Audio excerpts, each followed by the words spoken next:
Nah, kalau dari kita apa sih yang dapat dilakukan dengan realita kesehatan mental kita yang memang belum baik gitu kan? Ya, satu-satunya cara adalah mari hentikan stigma. Karena kita nggak mungkin sebagai individu bisa menambah jumlah psikiater, kita sebagai individu nggak bisa nambah jumlah rumah sakit gitu kan. Jadi satu-satunya cara itu adalah menghentikan stigma. Aku sendiri sebagai seseorang yang berada di lingkup kesehatan, bahkan tahu bahwa masih banyak sekali nakes yang masih memiliki stigma terhadap orang-orang dengan permasalahan kejiwaan. Kayak ini mungkin agak sedikit sharing. Jadi aku punya teman yang memang dia memiliki masalah kejiwaan. Dia tuh sebenarnya intinya awalnya sulit untuk tidur dan aku menemani dia untuk pergi ke dokter.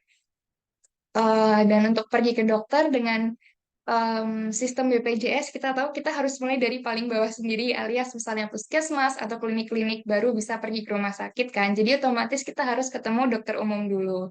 Nah, di dokter umum itu ya kita bilang kayak kita mau berobat karena temen aku mau berobat dikarenakan dia tuh ada ke insomnia, dia kayak sulit tidur gitu. Misalnya dia tidur tuh cuma 1 sampai 2 jam sehari gitu. Nah, reaksi dokternya itu cukup kaget. Aku kayak kaget kayak, "Hah, kok gitu?" Karena dokternya tuh bukannya kayak menanyakan kayak jadi kita baru di front office nih, kayak baru di depan tuh di sebuah klinik dan itu dokternya, jadi nggak ada orang lain gitu. Kita cuman kayak kita kalau temanku cerita gitu, keluhannya mau sulit tidur, mau minta obat gitu. Karena kan kita pikir siapa tahu dokter umum bisa, nggak harus ke rumah sakit. Nah, tapi dokter umumnya malah kayak, "Ah, ngapain kamu minta obat? Nanti kamu malah kecanduan." Terus kayak kita kaget gitu, wah kok kan kita kesini mau berobat gitu, masa malah dihakimi gitu sama dokternya, kayak kan nggak boleh gitu kan, seharusnya sebagai tenaga medis, kalaupun memang misalnya tenaga medis itu merasa itu bukan kompetensinya, harus dirujuk misalnya ke psikiater kan, bisa kan bilang kayak didengarkan dulu setidaknya ceritanya, kemudian diberikan kayak, oh ya ini harus dirujuk ke rumah sakit untuk bertemu psikiater. Nah, selain itu aku juga punya pengalaman lain dengan temanku ini, masih temanku yang sama, akhirnya karena kita tidak mendapatkan jawaban yang kita harapkan dari klinik, makanya kita pergi langsung ke RSJ yang ada di dekat UNS itu. Nah, terus temanku ini, em, jadi dia di front office, kayak dia daftar administrasi, kemudian kan dia harus ke perawat dulu. Nah, gak tahu kenapa di meja perawatnya itu ada kayak bapak-bapak pegawai, yang kayaknya tuh bukan perawatnya, bapak-bapak pegawai. Terus ya udah, temanku ini kayak cerita dia tuh intinya sulit tidur dan dia juga punya permasalahan pribadi lainnya gitu kan. Terus jawaban bapaknya ini tuh, oh alah, itu paling kurang ibadah. Banyak Islam kan udah sholat belum gitu. Terus kita kayak kaget gitu kayak ini RSJ gitu. Kenapa bapak-bapaknya bilang kayak gitu? Kayak maksudnya kan orang pergi ke RSJ kan pasti mereka punya masalah dan ingin dibantu kan untuk permasalahannya. Tapi kok malah digitukan. Untungnya sih habis itu ada perawatnya datang dan perawatnya kata temanku sih baik banget kayak mendengarkan ceritanya. Jadi ya temanku ini mendapatkan apa yang dia harapkan ketika di RSJ. Tapi ya memang tidak dipungkiri bahkan ini tuh sendiri kayak menjadi permasalahan ya. Maksudnya bagi misalnya pasien-pasien yang emang ingin berobat tapi ketika di depan udah kayak dihakimin gitu kayak dia orang paling berdosa sedunia karena dia punya permasalahan gangguan jiwa. Jadi yang satu-satunya yang bisa kita lakukan ya emang menyebarkan apa ya awareness ke teman-teman semua yang alhamdulillahnya sih udah lebih baik ya mungkin dibandingkan dulu awal-awal Mbak Tria ketika mendirikan dia skizofren pasti sekarang mungkin udah ada lebih ada perkembangan di mana orang-orang tuh udah lebih sadar akan pentingnya kesehatan mental, pentingnya pergi ke psikiater dan pergi ke psikolog, tapi nggak bisa dipungkiri masih banyak banget orang-orang yang belum sadar akan pentingnya kesehatan mental dan ya seperti namanya ini kan kesehatan ya, jadi memang nggak ada bedanya dengan kesehatan fisik gitu. Kalau misalnya orang sakit mah, orang punya sakit demam aja pergi ke dokter untuk berobat. Kalau memang dia merasa ada masalah dengan kejiwaannya, dengan mentalnya, apa salahnya untuk pergi ke psikolog ataupun ke psikiater? Nah, oleh karena itu, sama kayak yang aku bilang sebelumnya, kesehatan mental tuh nggak terpikir terpisahkan, karena kalau kita sehat mental otomatis kita itu bisa melakukan aktivitas kita sehari-hari. Kita dapat misalnya kalau mahasiswa belajar, mengerjakan tugas, kalau bekerja bisa bekerja secara produktif, dan kita dapat berkontribusi kepada masyarakat. Dan jangan lupa, mungkin jangan ragu juga untuk mencari bantuan profesional kalau misalnya kalian sudah mulai merasa ada keluhan-keluhan yang mengganggu aktivitas sehari-hari kalian. Misalnya insomnia itu tadi, kalian nggak bisa tidur berhari-hari, udah mungkin coba pakai obat-obatan yang di apotek gitu yang bisa bebas dibeli nggak membaik, atau mungkin ada keluhan-keluhan lain, itu jangan ragu banget untuk cari bantuan profesional, atau bahkan mungkin bukan kalian yang mengalami, tapi mungkin ada kerabat atau teman dekat kalian gitu, it's okay banget, atau mungkin malah disarankan untuk mendukung mereka mencari bantuan profesional. Karena dari pengalaman pribadi aku tuh kadang orang tuh takut ya untuk pergi ke mencari bantuan profesional, karena mungkin yaitu stigma tuh tadi, mereka takut nanti terhakimi, mereka takut untuk pergi sendiri, atau mungkin bahkan ada beberapa orang yang memang nggak bisa pergi sendiri gitu. Misalnya ketika orang insomnia gitu kan, mereka sulit tidur kan pasti, ya bayangin aja kalian kayak tidur cuma 1 sampai 2 jam, memang pasti pusing, pasti nggak bisa melakukan aktivitas sehari. Kan memang harus ada orang lain yang kayak misalnya sesimpel nganterin kita ke tempatnya gitu kan, karena nggak mungkin orang itu naik motor sendiri gitu. Itu tuh udah cukup banget untuk membantu teman-teman kita dalam mendapatkan akses kesehatan mental. Apalagi ini kan di Solo. Di Solo tuh alhamdulillahnya banyak banget akses untuk kesehatan mental. Kita bahkan punya RSC. Jadi ya itu, jangan ragu untuk mencari bantuan profesional. Iya, itu mungkin sedikit. Terima kasih teman-teman. Itu yang bisa aku sharing untuk hari ini. Mungkin atau ada yang mau teman-teman sharing, atau mungkin teman-teman ada yang mau bertanya, boleh banget. Baik, terima kasih banyak Kak Yasmin atas materinya. Yang buat teman-teman yang mau eh, bertanya langsung ke Kak Yasmin atau mau sharing-sharing juga boleh. Kami persilakan.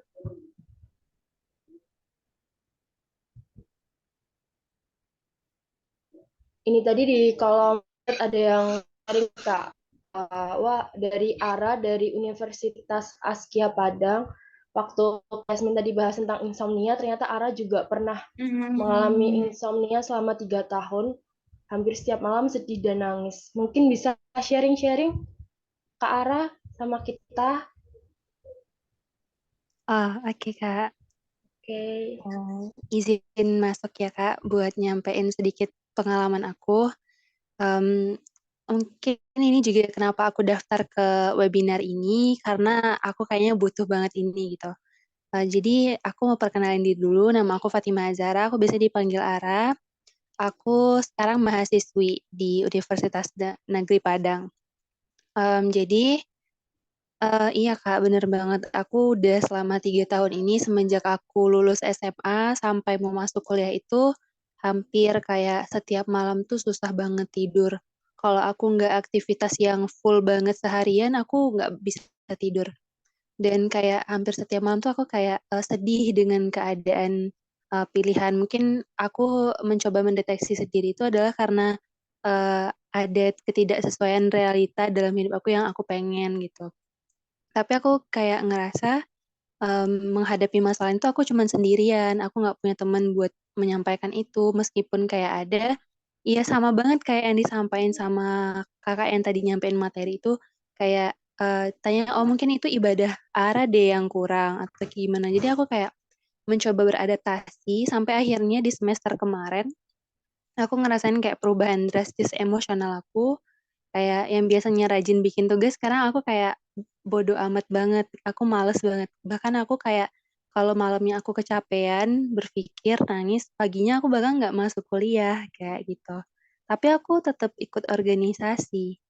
Jadi aku pengen tahu itu, aku sering bertanya sama salah satu sahabat aku kayak kena depresi atau kayak gimana ya? Aku harus kayak gimana, kayak gitu, Kak.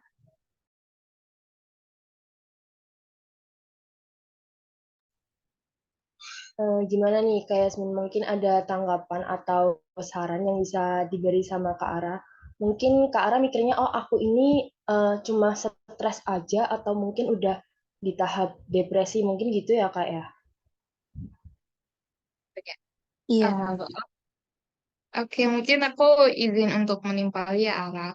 Mungkin kalau aku sendiri, aku nggak punya kapabilitas untuk berkata bahwa, oh kamu depresi, oh kamu nggak depresi gitu. Karena aku sendiri belum memiliki kompetensi untuk hal itu. Tapi sebagai sesama mahasiswi gitu kan, sebagai sesama teman, memang karena ini kan udah sampai mengganggu aktivitas kamu sehari-hari gitu kan. Kayak yang aku bilang sebelumnya bahwa ada beberapa gangguan itu yang memang seseorang masih bisa melakukan aktivitas sehari-hari akan tetapi ya memang itu mengganggu. Jadi memang saran terbaik aku adalah untuk segera pergi mencari bantuan profesional, entah itu psikolog, entah itu psikiater, dan kan kamu tadi bilang bahwa kamu merasa bahwa kamu nggak punya tempat atau orang lain yang untuk bisa diajak untuk berkeluh kesah seperti itu. Itu memang ini masalah yang cukup personal, maksudnya dalam artian nggak bisa sama untuk semua orang. Dan itu memang untungnya kamu ada sahabat itu yang seenggaknya kamu bisa mengeluapkan apa sih yang perasaan kamu tuh seperti apa. Dan selain itu, em, menurut aku ini adalah suatu hal yang kadang tuh sering kita anggap remeh ya. Kayak apa, kalau misalnya aku stres, ini tuh kayaknya cuma stres biasa deh gitu. Itu tuh mungkin salah satu hal yang harus kita perbaikin. Dalam artian, kalau misalnya memang stres kan pasti wajar ya dalam kehidupan tuh nggak mungkin hidup tuh baik-baik aja gitu. Kalau hidup bisa baik-baik aja mah aku seneng gitu kan. Kayak ya hidup enak gitu. Tapi kan hidup tuh memang selalu ada aja masalahnya.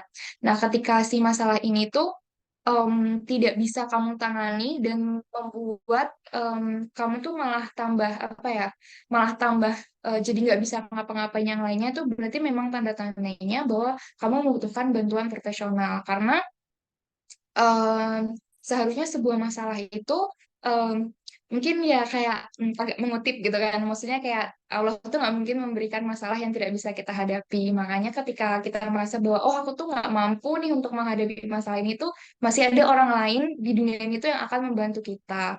Dan oleh karena itulah pentingnya orang-orang yang sudah profesional yang sudah belajar sekolah belasan tahun ini memang tugas mereka untuk membantu teman-teman semuanya yang di sini agar bisa menghadapi hari-harinya kembali, agar bisa masalahnya itu terpecahkan. Jadi mungkin sekiranya kalau itu sih aku semangat terus ya. Aku tahu pasti ini susah banget, ini pasti capek.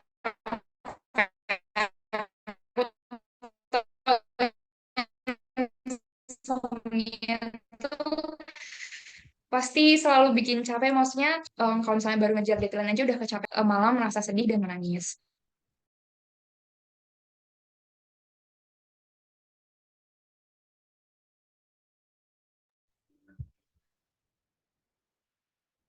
Terima kasih Kak Yasmin. Untuk Kak Ara gimana Kak? Mungkin ada sedikit pencerahan dari Kak Yasmin ya. Semoga bisa mengurangi masalahnya Kak Ara. Makasih banyak Kak Yasmin. Mudah-mudahan aku juga pede buat cari tenaga profesional karena selama ini aku sering banget berpikir ke arah sana. Kayaknya aku butuh deh orang yang profesional untuk curhat detail dan emang paham. Cuman aku mungkin harus ngumpulin keberanian lebih dan sekarang udah dikasih tahu Kak Yasmin, mudah-mudahan aku berani. Makasih banyak Kak. Iya, sama-sama Ara. Mungkin kalau kamu belum berani untuk pergi langsung ketemu psikolog atau psikiater, sekarang memang udah ada banyak kan, maksudnya telemedicine kayak misalnya via Halodoc seperti itu. Walaupun memang otomatis pasti akan berkurang ya, karena kan interaksinya kamu lewat chat, jadi mungkin nggak akan seleluasa ketika kamu pergi bertemu langsung face to face sama orang. Tapi mungkin kamu bisa aja memulai stepnya, karena yang penting itu adalah memulai langkah pertama seperti itu.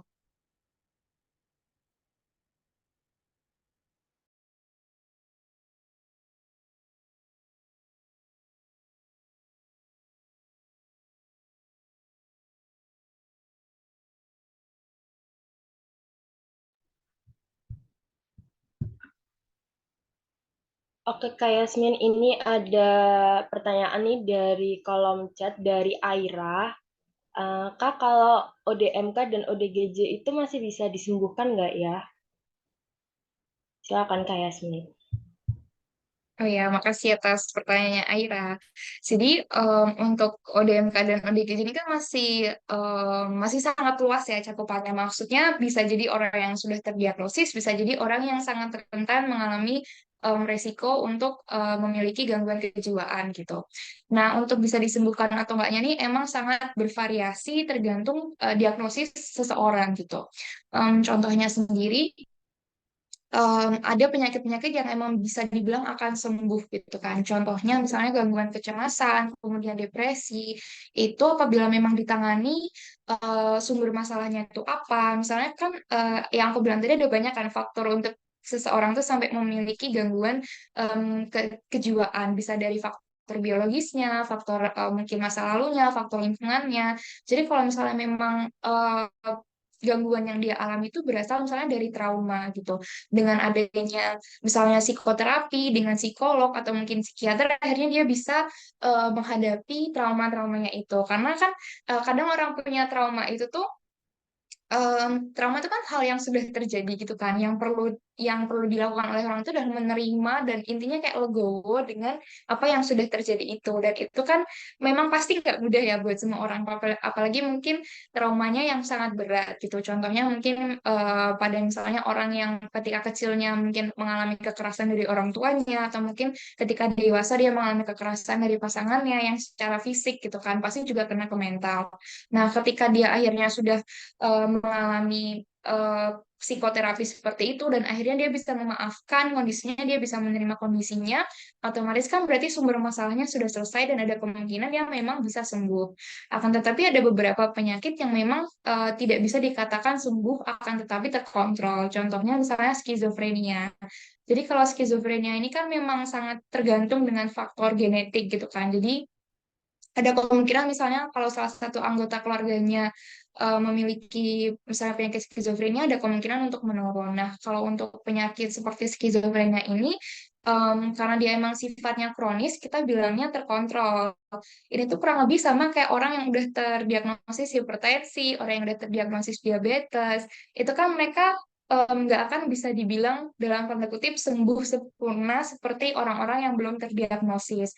Akan tetapi dengan bantuan psikoterapi, dengan bantuan obat-obatan, mereka bisa terkontrol dan em, terkontrol ini yang sangat penting gitu kan.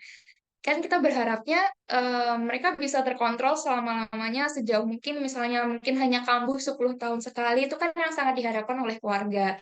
Jadi memang untuk dalam kejiwaan sendiri itu sangat beragam untuk disembuhkan atau enggak jatuh sendiri memang ya itu tadi beberapa penyakit bisa kita bilang sembuh, beberapa penyakit yang memang terkontrol. Yang paling penting itu sendiri adalah orangnya dan keluarganya gitu. Dalam artian misalnya penyakit skizofrenia itu kan memang eh, secara sosial kompleks ya. Maksudnya orang yang bahkan dia tidak bisa membedakan realita dengan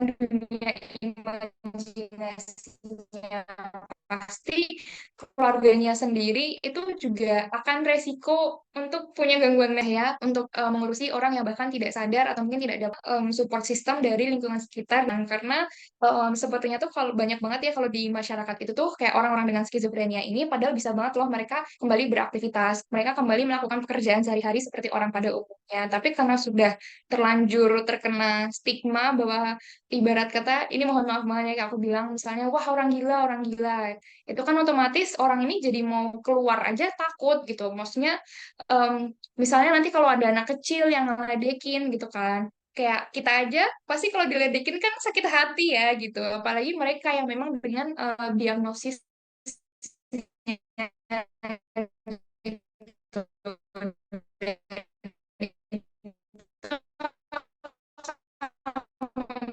itu kekambuhan. Oleh karena itu penting banget warga dan lingkungan sekitar supaya sembuh gitu.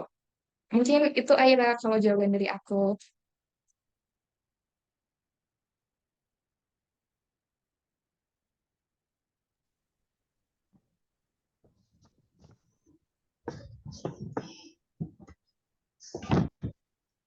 Baik, teman-teman, mungkin ada yang mau bertanya atau mau sharing-sharing lagi sama Kak Yasmin. Masih bisa, masih kita persilakan.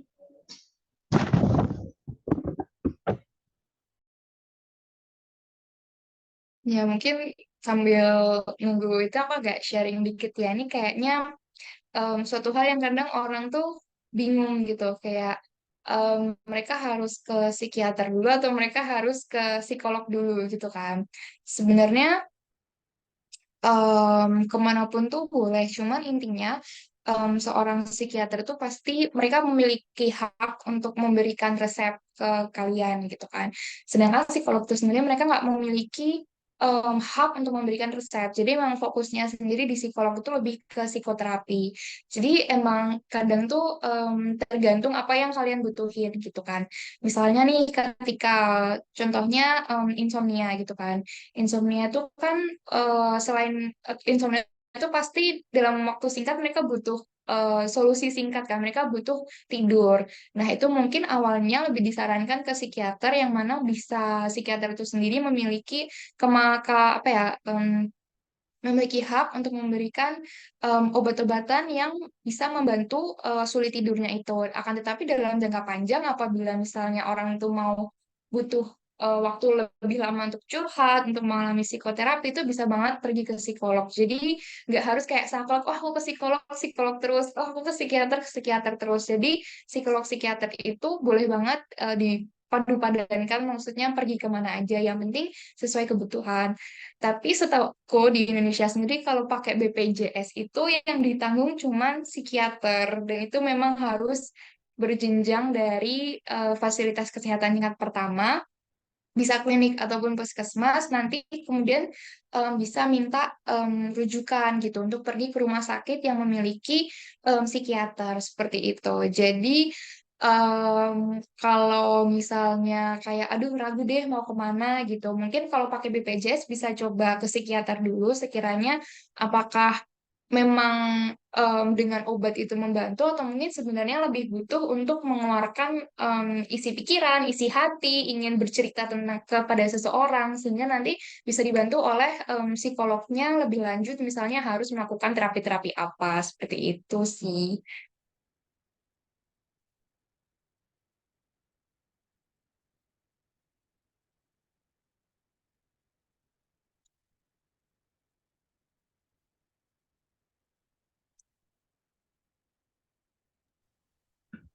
Oh ya Kak Yasmin, aku sendiri mau tanya nih.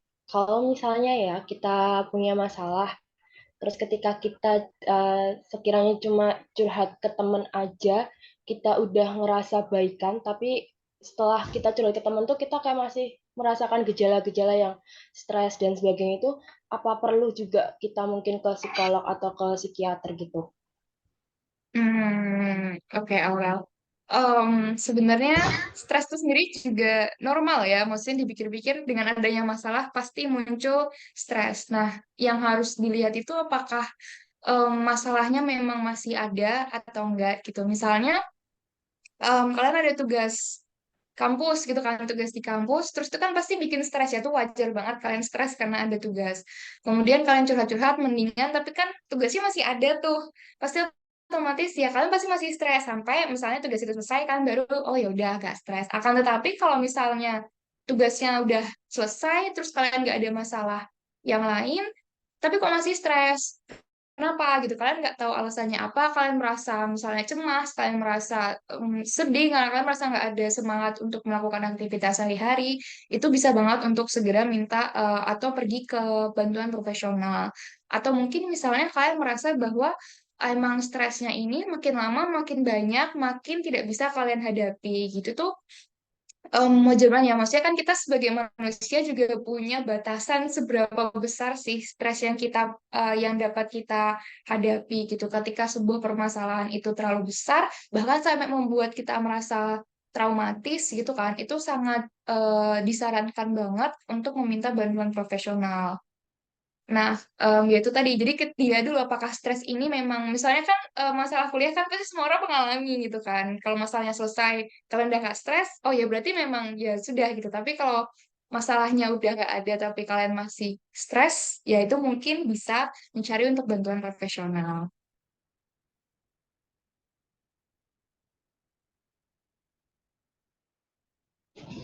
Makasih Kak Yasmin buat jawabannya, sangat membantu. Ya, sama-sama Aurel. Atau mungkin ada teman-teman lain yang mau cerita-cerita aja, gak apa-apa gitu. Hmm. Mungkin kenapa ikut webinar ini, Aku atau mau mungkin cerita kenapa... nih. Oh ya, Ya sebenarnya ada nggak sih kayak eh, hubungan antara spiritual dengan kejiwaan? Kadang kan kalau di masyarakat kan ada dibilang, wah kamu stres karena kurang iman, gitu kan katanya gitu kan. Kadang ada yang kayak gitu. Sebenarnya nyambung nggak sih atau ya emang itu satu dua hal yang berbeda aja gitu. Tapi kan di masyarakat masih berpikirnya kalau kadang kalau kita apa mungkin lagi stres atau apa dibilang kurang iman ataupun apa gitu kan. Nah itu gimana kayak Yasmin? Em, oke, makasih. Kalau makasih atas pertanyaannya. Kalau dari aku pribadi itu mungkin ada hubungannya, tapi mungkin tidak berlaku di semua orang gitu kan. Dalam artian em, ya nggak semua orang itu religius gitu kan. Nggak semua orang itu memang misalnya kalau Islam memang yang sholat terus seperti itu kan. Nah, ketika misalnya orang ini tuh jadi reaksinya bisa berbeda gitu. Misalnya seseorang dia merasa ada gejala-gejala tersebut terus dibilangin orang lain kayak wah kamu tuh memang kurang ibadah, kamu kayak kurang beriman gitu. Nah, kalau memang dia emang sebenarnya dia masih ada sisi religiusnya ketika dia berdoa kembali ketika dia beribadah kan ibadah itu sebenarnya juga ada apa ya sisi yang memenang Quran itu kan kita kayak untuk memiliki waktu untuk sendiri, memiliki waktu untuk lebih tenang gitu.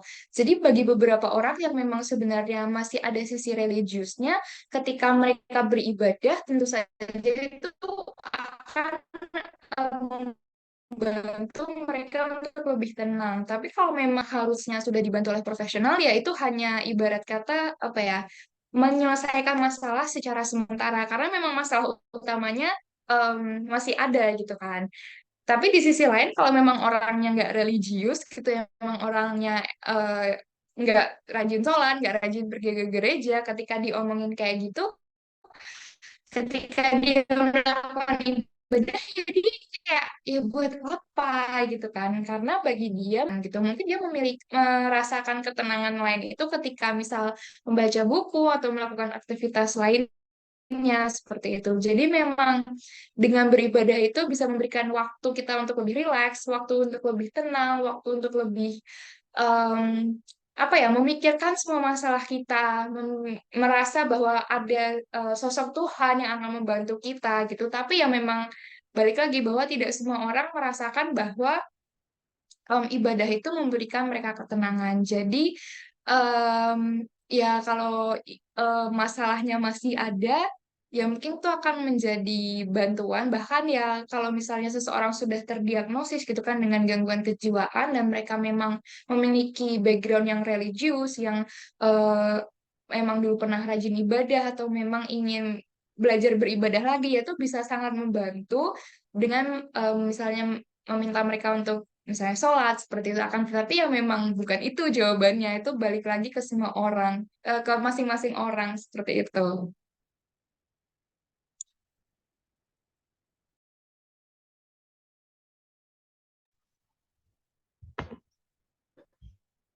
Oke, terima kasih Kak Yasmin atas pemaparan materinya. Oke teman-teman, mungkin karena udah mulai malam ya, mungkin kayak kurang semangat.